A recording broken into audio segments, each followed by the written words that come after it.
2009 Wharton India Economic Forum, titled India, The Road Ahead, took place in Philadelphia and brought together CEOs of leading Indian companies, investors, heads of non-profit organizations, sports celebrities, and Bollywood stars to discuss where India is headed in an age of economic uncertainty.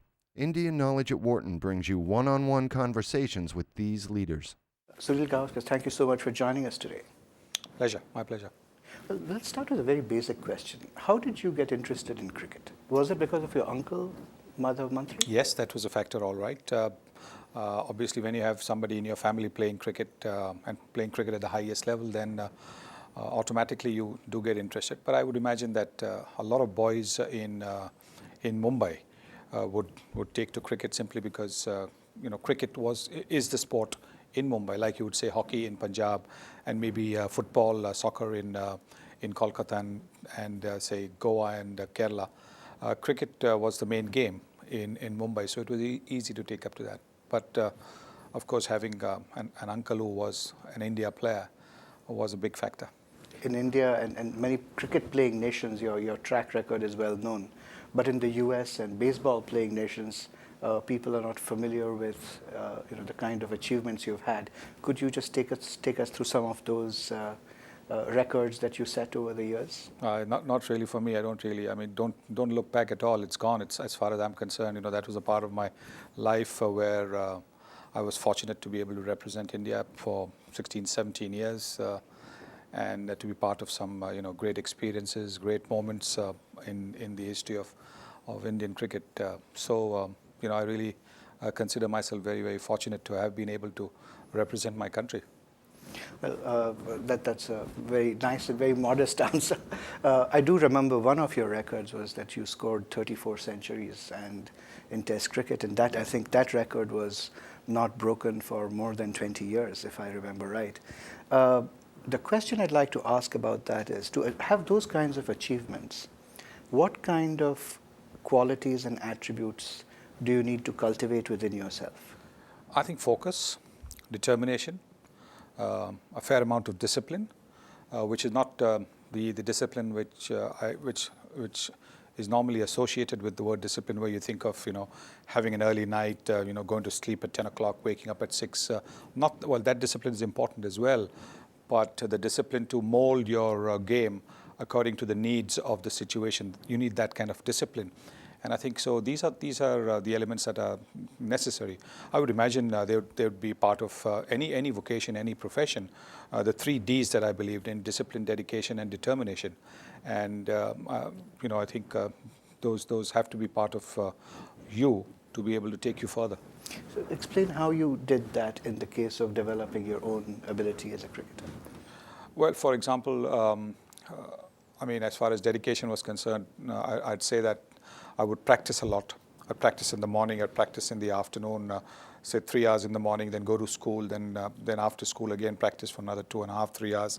So you needed to balance your studies, your education, along with the practice hours, simply because the time that I played, cricket was not a career option. It's become a very, very good career option now with kind of money that has come into the sport, and that's terrific. But it wasn't a career option then, so you had to sort of balance your studies as well as your cricket, your love for the game, and which meant that you had to show the dedication to practice. You got to show the discipline to be able to go back to your books and to study. And so I suppose all that at an early age, to be able to do that at an early age, to be able to balance that out, certainly went a long way in helping me in my cricketing career. And how do those attributes translate over from cricket to, say, business life? Well, it's pretty much the same in the sense that you've got to, in business, you've got to try and study, what the situation is, study the opponent. Though, of course, you'd like to think that it's not a business that is limited to a few. That there is plenty of scope for everybody to come in and get a share of the pie, as they would call it. So I would imagine that it's got to be there's got to be a bit of study. There's got to be a lot of hard work involved. You've got to do a lot of background. In cricket, for example, when you're batting, and you know what the opposition bowling is going to be like. You want to say to yourself overnight, and you know what the pitch is likely to be, then you want to say to yourself overnight, maybe you don't play this shot early on, maybe you don't play that shot early on, maybe you just try and play in a certain manner. Till the bowlers tire, or till the new ball becomes old, till the shine wears off the ball, and then you can expand the range of your shots.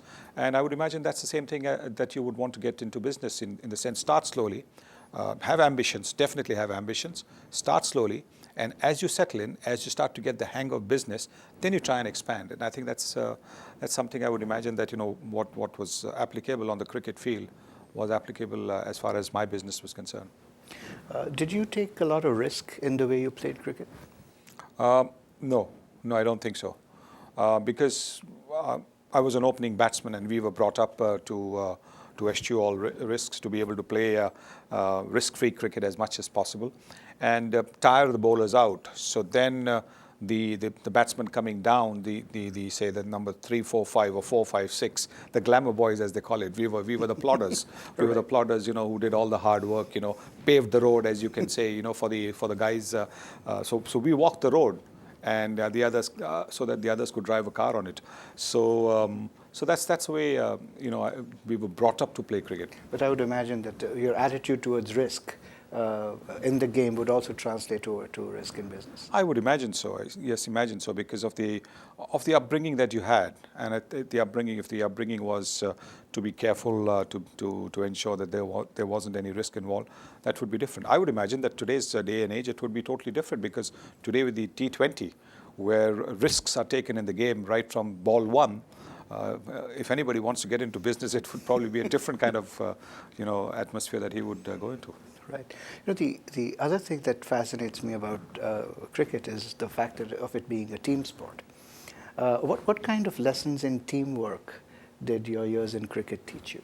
Well, first and foremost, as a batsman, you cannot score runs or cannot score a century unless you have somebody batting at the other end for you, unless you have somebody who's taking the runs for you, unless you have the confidence of somebody staying with you at the other end, you can't get to a century. So that's number one. The other thing is that there will come a time, even during that innings, when you're batting well, when the bowler is bowling so well, that you might actually be better off being at the non-striker's end. And if you have a striker who's good enough to take on the load at that stage, then it helps you to tire that bowler out and maybe go on to get 100. So you need somebody at the other end to be able to, whether it's the number 2 batsman, number 3, number 11, you need somebody to stay with you so that you get 100. Also, if you're a bowler, then you need the fielders to be able to take the catches, to be able to stop the runs being taken, for you to take the wicket. So it's in a sense a lot of teamwork. It's also in a way reflects on how you can possibly do in society, in the sense that the more talented batsman always looks after the lesser talented batsman. In terms of trying to take more of the strike from a dangerous bowler. He's trying to take more of the strike. Maybe he'll bat 5 balls out of the 6th ball over, and maybe just give 1 ball to the lesser talented batsman. So you're looking after somebody slightly lesser talented, and I think that's probably what you want to do in society. That if you are, well enough, you're trying to look after the less fortunate. It's a bit of teamwork. And I think very often seeing you play, you exemplified that style of playing. Especially remember your ability to deal with very fast bowling. Seen you play against the West Indies fast bowlers, and I don't think there were too many cricket players at that time who were very comfortable with that kind of. Well, let me tell you, not a single batsman in the history of the game has been entirely comfortable against fast bowlers. I mean... So how did you do it? I suppose I closed my eyes and played. So after you play, as a result of your success as a player, you also became the captain of the team. And, what kind of leadership lessons did that teach you? Well, I was fortunate to have been playing under some very, very fine captains from the Ranji Trophy level, the state level, to the international level. And you tended to sort of, observe them, tended to pick points from them. during the time that you're just a player in the team and looking at the various captains, there are aspects of their captaincy that you like. There are aspects of their captaincy that you don't like. And so you try and keep that in mind when eventually the captaincy comes your way. That, look, I mean, this guy brought the best out of the team doing it this way. While when he said this, or when he did that, the team wasn't very happy. So you tried to avoid that. And so learning from your seniors was a big lesson. It taught you, how to get the best out of juniors, maybe how not to treat certain players. Sometimes. So can you give me any examples of the kind of qualities that you like to emulate and others that you thought were I thought, for good? example, Ajit Wadekar, who was my captain at the state level as well as the international level, when I made my debut for India, he had a unique way of trying to get everybody together. Now, if for example, he wanted to pass a message across, a stern message across, he would pass it on to his Mumbai guys, not to with the whole team being there. Because ours being such a big country with different languages, different cultures, different way of looking at things, it was important not to hurt anybody's sentiments. So he would pass a message on by having a go or scolding the Mumbai guys, even if the Mumbai guy had done nothing. But it was his way of passing on a message to the others. Look, don't do this. As captain, I don't want that.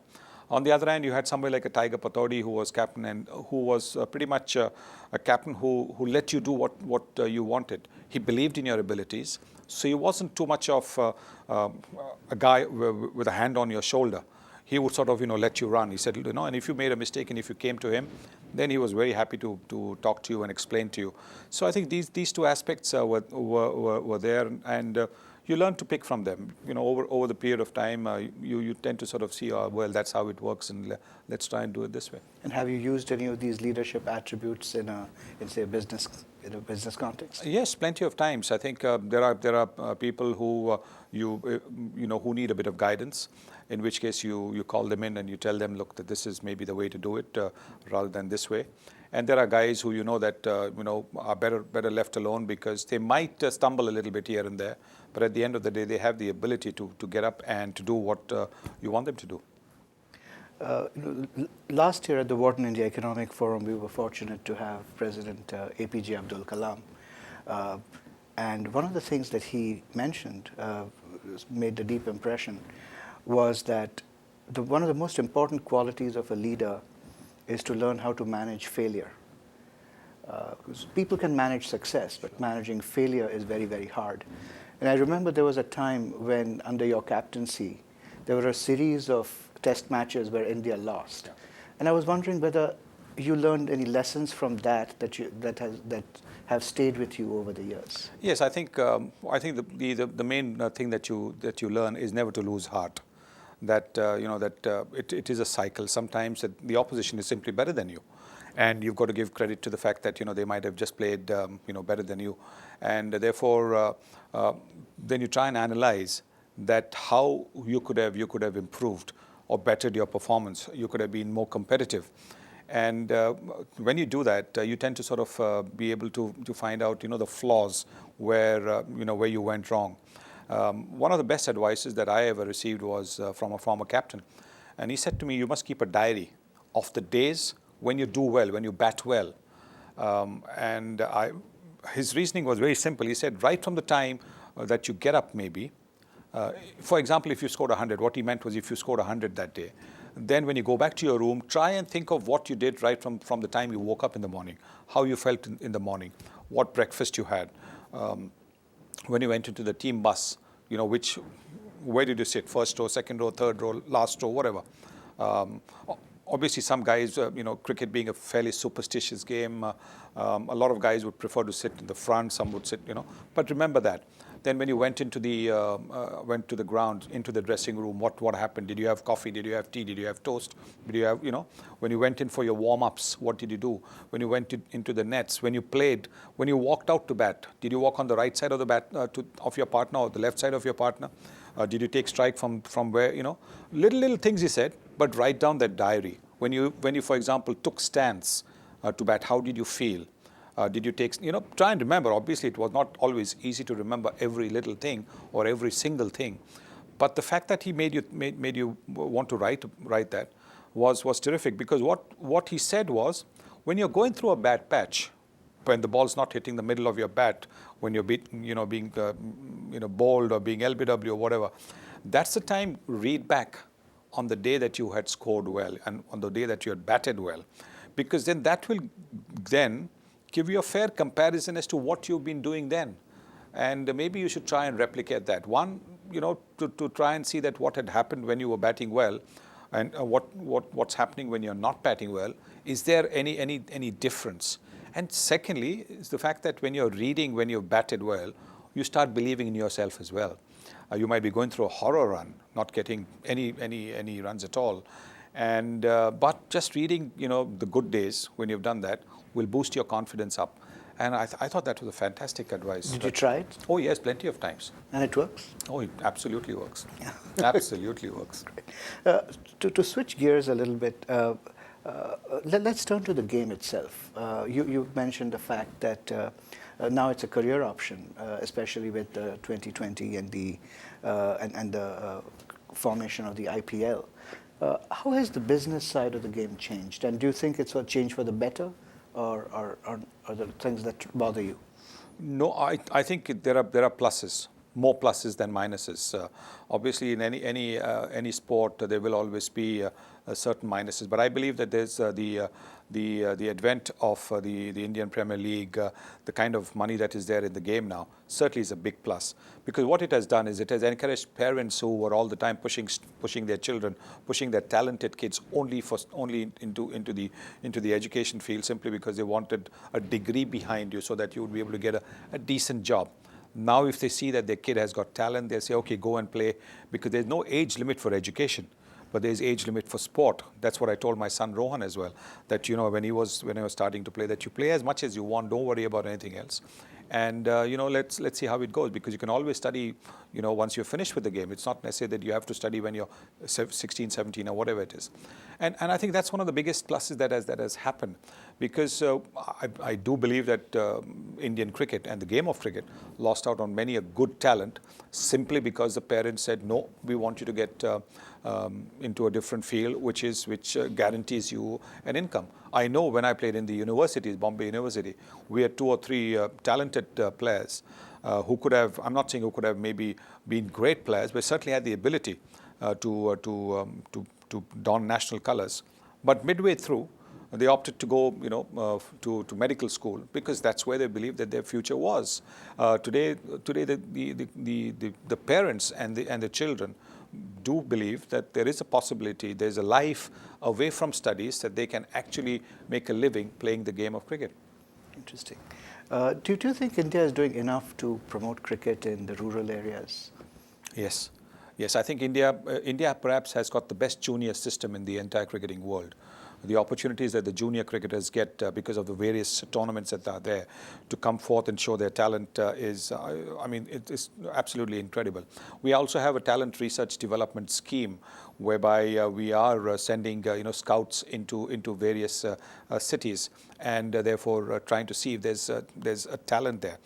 The primary aim of these talent scouts is not to state the obvious, in the sense that if somebody scored 100, a junior cricketer scored 100, or he's taken 5 wickets, well, that's obvious, he's got ability. But there could come a situation in the same match where somebody has scored a very good 30, or somebody has come in and taken 2 wickets at a crucial time. He hasn't taken 5, but he's taken 2 wickets, or even just broken a partnership. Or, as I said, scored a 30 in a partnership of 100. But given the guy, so we wanted to make sure that these guys were not lost. Not lost simply because, they hadn't got the numbers to show, but we knew that these guys had the ability and these guys had the temperament. And that's what the talent scouts were supposed to look at. And I think it's worked very well. If you have a look at the Indian team today, look at the number of guys from the non-metros, and which actually tells you how cricket has spread throughout the country. Maybe 10, 15 years ago, most of the players were from the metros. Today, I think from the metros, you get maybe a handful. But could the BCCI be doing more to develop cricket in a more scientific manner, do you think, in the Yes, villages? I think what needs to be done is really we need more academies in all parts of the country. We need to emphasize to the up-and-coming youngsters the importance of physical fitness, though I don't believe that physical fitness is the be-all and end-all, but train them in such a way that they are prepared once they get on to the national level and then at the international level to cope with it. Just last couple of questions. What's the biggest leadership challenge you have faced? Well, the biggest challenge is to be able to get the rest of the team to believe in itself.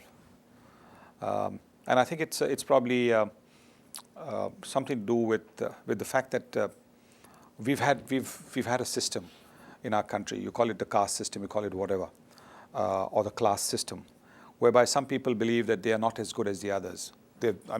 Despite the fact that they've had the ability, and to be able to make them believe in their ability, that their ability is what matters, not the class, not the caste that they come from. I think that's been the biggest challenge. One last question. How do you define success? Wish I could define it. I would imagine that it's a feeling of satisfaction when you have done your job, and feeling of giving it your best, giving it everything, and to be able to put your head down on the pillow and sleep peacefully, knowing that you have given it everything. At the end of the day, then success and failure, or as the world terms it, is in the hands of God. But the effort is in your hands. Sunil Gavaskar, thank you so much for joining us today. Thank you. My pleasure.